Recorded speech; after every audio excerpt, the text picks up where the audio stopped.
안녕하세요. 저는 올해 78세가 된 김순례입니다. 평생 한 곳에서 살아온 평범한 할머니죠. 오늘 여러분께 제 이야기를 들려드리려 합니다. 아마 믿기 어려우실 거예요. 50년이나 살던 집을 팔고 요양원에 들어간 지 단 3일 만에 도망쳐 나온 이야기니까요. 많은 분들이 궁금해 하실 겁니다. 도대체 무슨 일이 있었길래 그 짧은 시간 만에 그런 극단적인 선택을 했을까 하고 말이죠. 지금부터 차근차근 말씀드리겠습니다. 제가 살던 집은 서울 변두리의 작은 단독주택이었어요. 남편과 함께 신혼 때 들어가서 50년을 살았죠. 마당에는 제가 손수 심은 감나무와 대추나무가 있었고 담장 아래로는 코스모스와 봉숭아가 해마다 피어났습니다. 집 앞 골목길은 제가 매일 아침 쓸고 닦아서 반짝반짝 윤이 났어요. 이웃 아주머니들과 마주치면 서로 안부를 묻곤 했죠. 어머, 순례씨 오늘도 일찍 나오셨네요. 아이고, 영숙씨도 벌써 나오셨어요. 그런 소소한 대화들이 제 하루를 시작하는 활력소였습니다. 남편이 세상을 떠난 지도 벌써 5년이 지났어요. 처음엔 혼자 사는 게 무척 외로웠지만 점차 나만의 리듬을 찾아가며 살고 있었죠. 아침 6시면 어김없이 일어나서 마당에 화분들에 물을 주고 간단한 아침 식사를 준비했습니다. 오후에는 동네 경로당에 가서 친구들과 화투를 치거나 가끔 시장에 나가 장을 보기도 했어요. 저녁에는 텔레비전을 보며 뜨개질을 하거나 옛날 앨범을 꺼내 추억을 되짚어보곤 했죠. 그런 평범한 일상이 흔들리기 시작한 건 작년 겨울이었어요. 빙판길에서 미끄러져 넘어지면서 허리를 다쳤거든요. 아이고, 아파. 그 순간 느꼈던 아픔은 지금도 생생해요. 허리가 끊어질 것 같은 고통이었죠. 이웃 아주머니가 발견해서 119를 불러주었고 병원에 실려가 일주일 동안 입원했습니다. 큰아들이 병원으로 달려왔어요. 엄마, 괜찮으세요? 목소리에는 걱정이 묻어 있었지만 어딘지 모르게 피곤한 기색이 역력했죠. 회사 일이 바빠서 시간 내기가 쉽지 않았을 거예요. 둘째 아들도 다음날 얼굴을 비췄습니다. 어머니, 이제 혼자 사시기 힘드시겠어요? 퇴원하는 날 큰아들이 말을 꺼냈어요. 엄마, 우리가 상의해봤는데요. 아들의 표정이 심각해졌습니다. 이번 일로 많이 생각해봤어요. 혼자 계시다가 또 다치시면 어떡해요? 우리도 매일 확인하러 갈 수는 없고. 둘째 아들이 거들었죠. 형님 말이 맞아요, 어머니. 요즘 좋은 요양원들이 많다던데 한번 알아보시는 게 어떨까요? 그 말을 듣는 순간 가슴이 철렁 내려앉았어요. 요양원이라는 단어가 마치 차갑고 무거운 돌덩이처럼 가슴을 짓눌렀죠. 아직은 괜찮다, 아직은 혼자서도 잘 살 수 있다. 마음속으로 그렇게 외쳤지만 입 밖으로는 말이 나오지 않았습니다. 엄마가 다치셨을 때 얼마나 놀랐는지 몰라요. 큰 며느리가 조심스럽게 말했어요. 저희도 걱정이 되거든요. 전문적으로 돌봄을 받으시는 게 엄마를 위해서도 좋을 것 같아요. 아들들의 말에는 나름의 논리가 있었어요. 실제로 저도 넘어진 후 몸이 예전 같지 않았거든요. 허리는 자주 아팠고 계단을 오르내릴 때마다 숨이 차올랐죠. 무엇보다 혼자 있을 때의 불안감이 커져가고 있었습니다. 그래도 제가 작은 목소리로 말했어요. 이 집에서 50년을 살았는데. 엄마, 집은 정말 팔기 아까우시겠지만요. 큰아들이 한숨을 쉬었어요. 유지비도 많이 들고 혼자 계시기엔 너무 큰 집이에요. 요양원비도 만만치 않으니까 집을 처분해서 그 돈으로 편안하게 지내시는 게 낫지 않을까요? 그 말들이 하나하나 마음에 박혔어요. 아들들이 틀린 말을 하는 건 아니었어요. 현실적으로 생각해보면 맞는 말이었죠. 하지만 그 집은 단순한 건물이 아니었거든요. 남편과의 추억이 가득한 곳이었고 아이들이 자라난 곳이었으며 제 인생의 모든 것이 담긴 공간이었어요. 그런 제 마음을 아들들이 몰랐을 리는 없었을 거예요. 하지만 그들에게는 현실이 더 중요했겠죠. 어머니의 안전과 건강, 그리고 경제적인 부담을 생각한다면 요양원이 최선의 선택이었을 테니까요. 일단 좋은 곳 몇 군데 알아보자. 큰아들이 결론을 내렸어요. 급하게 결정할 일은 아니니까 천천히 알아보고 엄마 마음에 드는 곳으로 정하면 되죠. 그렇게 해서 요양원 알아보기가 시작되었어요. 큰아들과 큰며느리가 번갈아가며 평판 좋다는 요양원들을 방문했죠. 매번 돌아와서는 장점들을 늘어놓았어요. 여기는 시설이 정말 좋더라고요. 개인 화장실도 있고 간병사들도 친절해 보이고 이곳은 프로그램이 다양해요. 노래교실도 있고 요가 수업도 하고 심심하지 않으실 것 같아요. 하지만 그 모든 설명을 들으면서도 제 마음 한구석에는 시린 바람이 불고 있었어요. 아무리 좋은 시설이라고 해도 제가 50년 동안 뿌리내리고 살아온 이 집과는 다르잖아요. 엄마 걱정하지 마세요. 둘째 며느리가 제 손을 잡고 말했어요. 자주 면회 가실 테니까 외롭지 않으실 거예요. 그 말이 오히려 더 서글펐어요. 면회를 와야만 볼 수 있는 사이가 되는 거네요. 함께 살지 않으니까 이제는 정해진 시간에만 만날 수 있는 거구나. 그런 생각이 들었어요. 결국 한 달 후 강남에 있는 한 요양원으로 결정이 났어요. 시설도 깔끔하고 직원들도 친절해 보였죠. 무엇보다 큰아들 집에서 가까워서 자주 면회 올 수 있다는 게 장점이라고 했어요. 집을 정리하는 일이 시작되었어요. 50년 동안 모아온 온갖 물건들을 정리해야 했죠. 남편의 유품들, 아이들이 어렸을 때 입던 옷가지들, 함께 찍었던 사진들 하나하나가 소중한 추억이었어요. 엄마 이런 건 이제 필요 없으시잖아요. 큰 며느리가 낡은 그릇들을 들고 말했어요. 요양원에서는 다 준비되어 있으니까 필요한 것만 가져가시면 돼요. 필요한 것만. 그 말이 마음에 걸렸어요. 제게는 모든 게 필요한 것들이었는데 다른 사람 눈에는 불필요한 것들로 보이는 거네요. 이 앨범은 가져가세요. 둘째 아들이 옛날 사진첩을 건네주었어요. 추억 보시면서 시간도 보내실 수 있고. 고마운 마음이었지만 왠지 시혜를 베푸는 것 같은 느낌이 들었어요. 제가 평생 모아온 소중한 추억들을 이제는 남의 허락을 받고 가져가야 하는 건가 싶어서요. 드디어 이사하는 날이 왔어요. 이삿짐 트럭이 집 앞에 섰고 필요한 짐들만 실려 나갔죠. 마지막으로 집을 나서면서 뒤돌아본 그 집의 모습을 지금도 잊을 수 없어요. 마당의 감나무가 유난히 슬퍼 보였고 대문 옆에 봉숭아 화단이 을씨년스러워 보였어요. 엄마 가실까요? 큰아들이 제 팔을 부축했어요. 그 순간 정말로 마지막이구나 하는 생각이 들었죠. 50년 동안 저를 품어주었던 집과의 작별이었어요. 요양원에 도착했을 때의 느낌을 어떻게 표현해야 할까요? 일단 건물부터가 압도적이었어요. 7층짜리 하얀색 건물이 마치 큰 병원 같았죠. 입구에는 실버타운이라는 간판이 번쩍번쩍 빛나고 있었고 로비는 호텔처럼 화려하게 꾸며져 있었어요. 어서 오세요. 직원 한 분이 환하게 웃으며 맞아주었어요. 김순례 어르신이시죠? 저희가 정성껏 모시겠습니다. 그 미소가 너무 완벽해서 오히려 어색했어요. 마치 연습한 것 같은 느낌이었죠.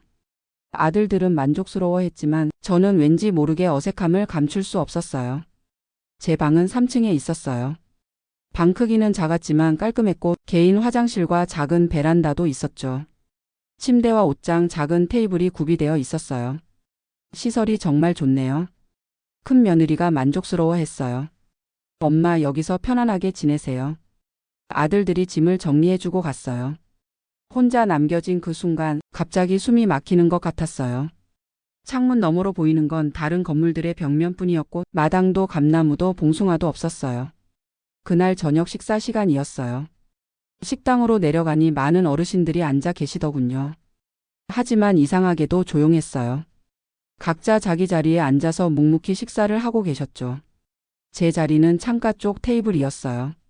같은 테이블에 앉으신 분은 저보다 조금 더 연세가 드신 것 같았어요.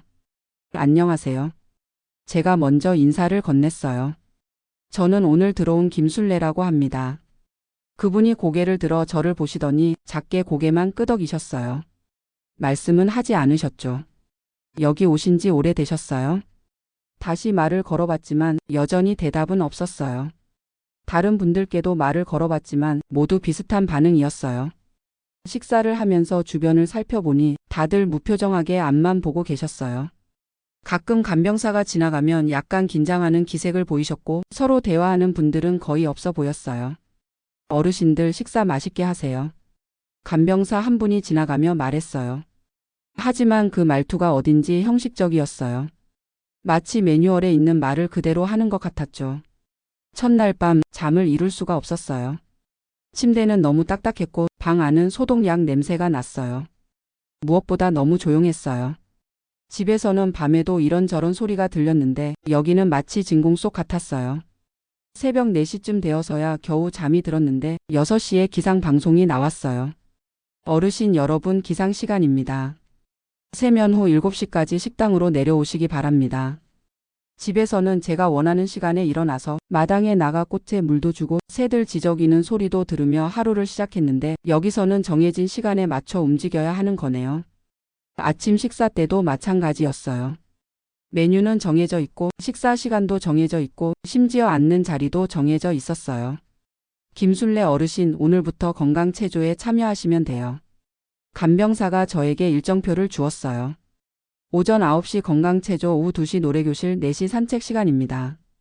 일정표를 보니 하루 종일 프로그램이 빼곡했어요. 언뜻 보면 알차 보이지만 자유롭게 쓸 수 있는 시간은 거의 없었죠. 건강체조 시간에 가보니 20여 명의 어르신들이 앉아 계셨어요. 젊은 강사가 앞에서 음악에 맞춰 동작을 보여주고 어르신들이 따라하는 시기였죠. 자, 어르신들 팔을 높이 올려보세요. 강사의 목소리가 유난히 크고 밝았어요. 마치 유치원 선생님 같은 말투였죠. 잘하셨어요. 박수. 그 순간 기분이 묘했어요. 저를 어린아이 취급하는 것 같았거든요. 물론 나쁜 의도는 아니었겠지만 뭔가 위에서 내려다보는 느낌이었어요. 점심시간이 되어서 식당에 갔을 때 또 다른 충격을 받았어요. 한 어르신이 음식을 조금 흘리셨거든요. 아이고, 또 흘리셨네. 간병사가 한숨을 쉬며 다가왔어요. 몇 번 말씀드렸잖아요. 조심히 드시라고. 그 말투가 마치 아이를 다그치는 것 같았어요. 어르신은 고개를 숙이며 죄송하다고 하셨는데 그 모습을 보니 마음이 아팠어요. 오후에는 노래교실이 있었어요. 피아노 선생님이 와서 옛날 가요를 들려주고 어르신들과 함께 부르는 시간이었죠. 봄날은 간다, 목포의 눈물 같은 노래들이었어요. 처음에는 좋았어요. 오랜만에 듣는 옛날 노래들이 반가웠거든요. 하지만 조금 지나니 이상했어요. 모든 어르신들이 똑같은 프로그램을 듣고 똑같은 노래를 부르고 있었죠. 개인의 취향이나 선호도는 전혀 고려되지 않았어요. 어르신, 왜 안 부르세요? 선생님이 저에게 물어봤어요. 함께 불러야 재미있잖아요. 사실 그 노래가 별로 좋아하는 노래가 아니었어요. 하지만 그런 말을 할 분위기는 아니었죠. 모든 사람이 똑같이 해야 하는 분위기였거든요. 저녁 식사 후에는 자유시간이라고 했지만 할 수 있는 게 별로 없었어요. 방에서 텔레비전을 보거나 로비에 앉아서 시간을 보내는 정도였죠. 집에서는 저녁 시간이 되면 뜨개질을 하거나 책을 읽기도 하고 가끔은 이웃 아주머니와 전화 통화를 하기도 했어요. 하지만 여기서는 그런 것들이 쉽지 않았어요. 전화도 정해진 시간에만 할 수 있었고 개인적인 활동은 별로 권장되지 않는 분위기였거든요.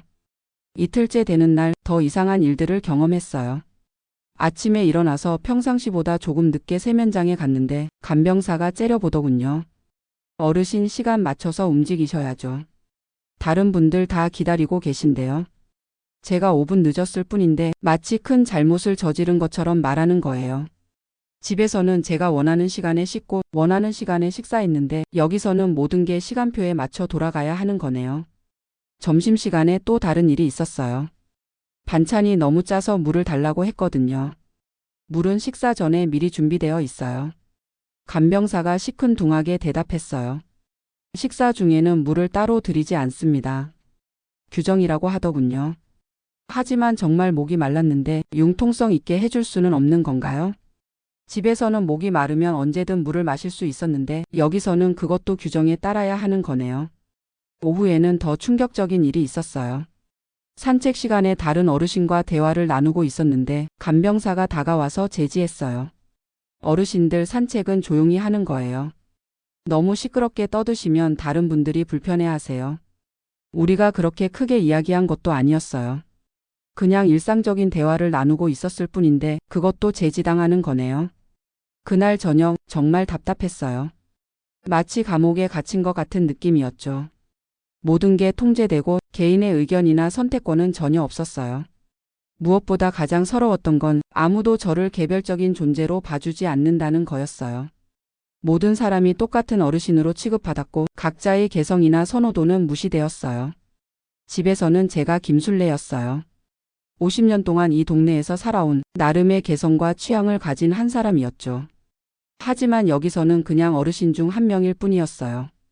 3일째 되는 아침, 더 이상 참을 수 없었어요. 아침 식사 때 간병사에게 말했어요. 제가 아들에게 전화를 좀 하고 싶은데요. 전화는 오후 3시에서 5시 사이에 할 수 있어요. 간병사가 기계적으로 대답했어요. 지금은 식사 시간이니까 식사에만 집중하세요. 제가 언제 전화를 할지도 제가 정할 수 없는 거네요. 집에서는 아들에게 전화하고 싶을 때 언제든 할 수 있었는데 여기서는 그것도 정해진 시간에만 가능한 거였어요. 그날 오후 드디어 참았던 말을 하게 되었어요. 간병사에게 불만을 털어놨죠. 저는 이런 생활이 너무 힘들어요. 모든 게 정해져 있고 제 의견은 하나도 반영되지 않잖아요. 간병사는 익숙한 듯 대답했어요. 어르신 처음에는 모두들 그러세요. 적응하시면 편해지실 거예요.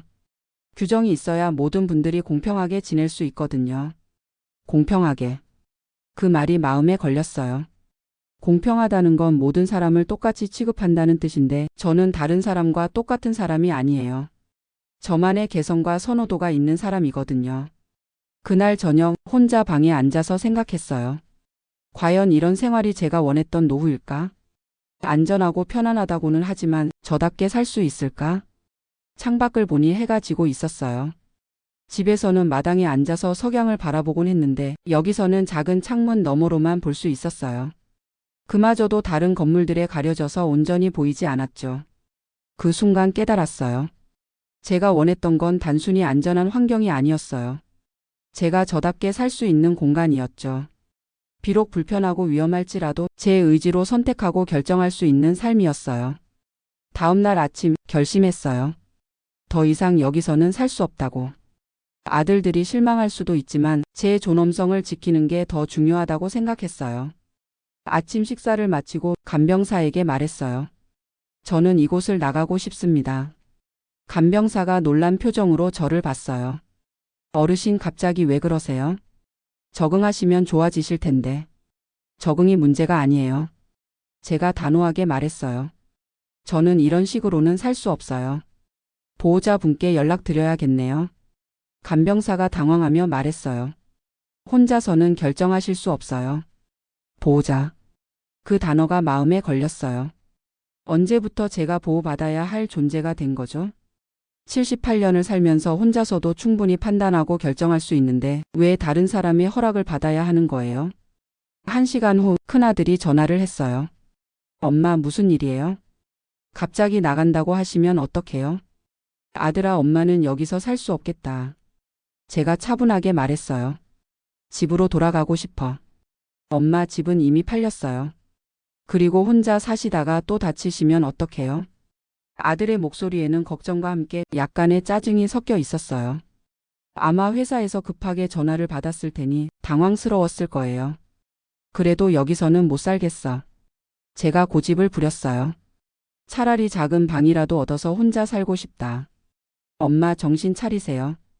그런 건 현실적으로 불가능해요. 일단 제가 퇴근하고 가서 이야기해요. 전화가 끊어진 후 간병사들의 시선이 달라졌어요. 마치 문제를 일으키는 사람을 보는 눈빛이었죠. 다른 어르신들도 저를 힐끗힐끗 쳐다봤어요. 점심시간에도 오후 프로그램 시간에도 모든 사람들이 저를 이상한 사람처럼 봤어요. 마치 질서를 깨뜨리는 문제야 취급을 받는 기분이었죠. 저녁 7시쯤 큰아들이 왔어요. 둘째 아들도 함께 왔더군요. 상담실에서 이야기를 나눴어요. 엄마 도대체 뭐가 불만이에요? 큰아들이 답답해하며 물었어요. 여기 시설도 좋고 직원들도 친절하고 다른 어르신들도 잘 지내시는데 그게 문제야. 제가 말했어요. 모든 사람이 똑같이 지내야 한다는 게 문제라고. 무슨 말씀이세요? 둘째 아들이 이해하지 못하겠다는 표정이었어요. 여기서는 내가 김순례가 아니야. 그냥 어르신 중 한 명일 뿐이야. 내 의견도 내 선택도 내 개성도 아무것도 인정받지 못해. 아들들은 여전히 이해하지 못했어요. 그들에게는 안전하고 체계적인 관리가 더 중요했거든요. 엄마 그런 건 시간이 지나면 적응되세요. 큰아들이 달래듯 말했어요. 처음에는 모든 분들이 그러셔요. 적응이 아니야. 제가 목소리를 높였어요. 이건 적응의 문제가 아니라 인간답게 살 권리의 문제야. 그 말을 하고 나니 아들들이 잠시 말이 없었어요.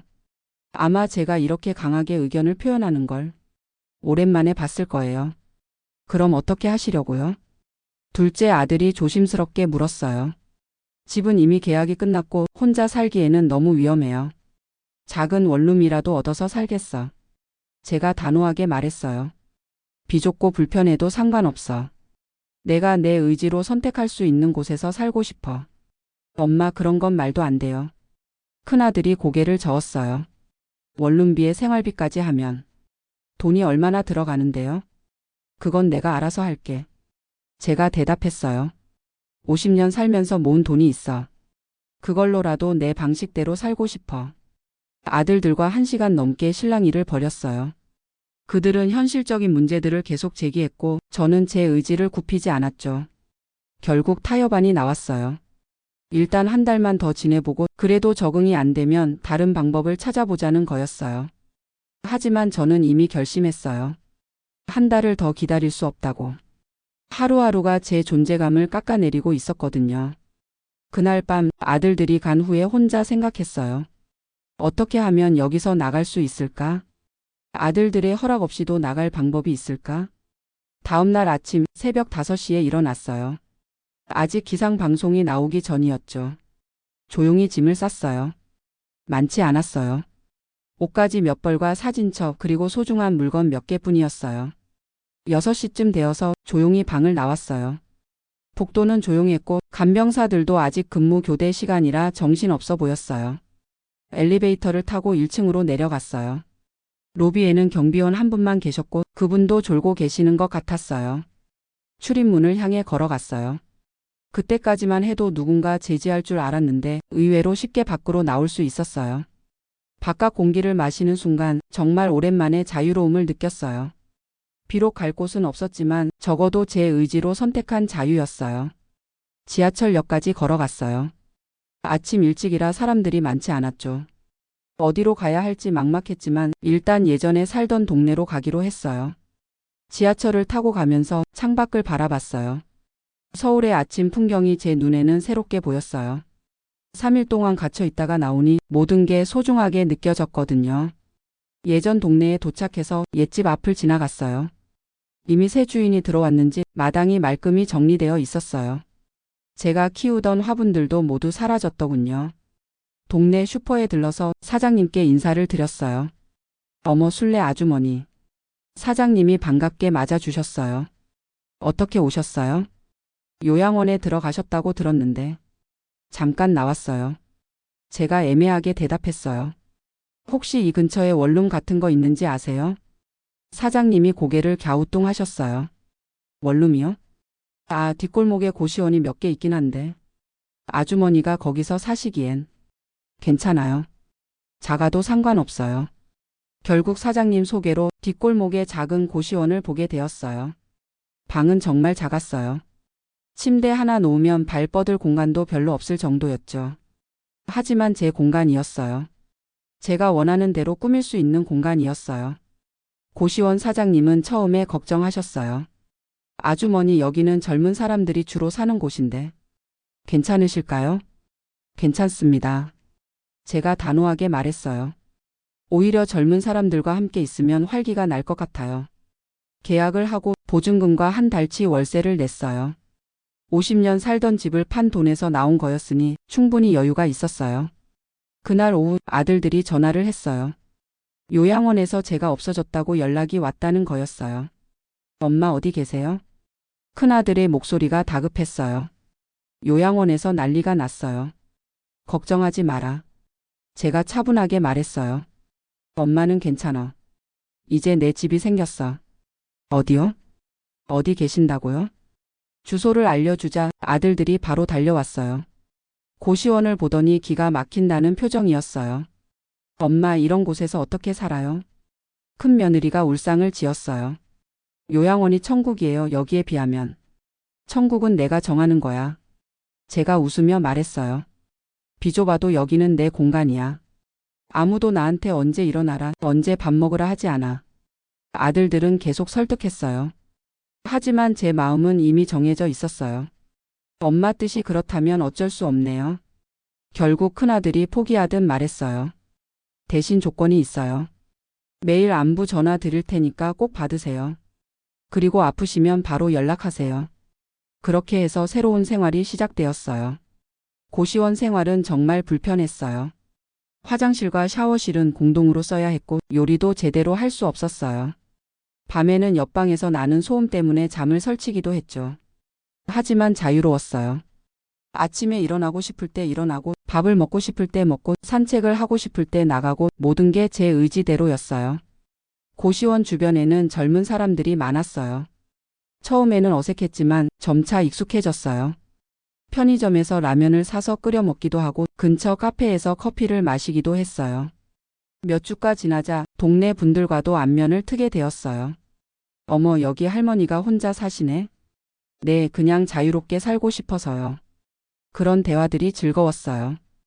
요양원에서는 모든 사람이 저를 어르신으로만 봤는데 여기서는 각자 다른 사연을 가진 개별적인 존재로 봐주었거든요.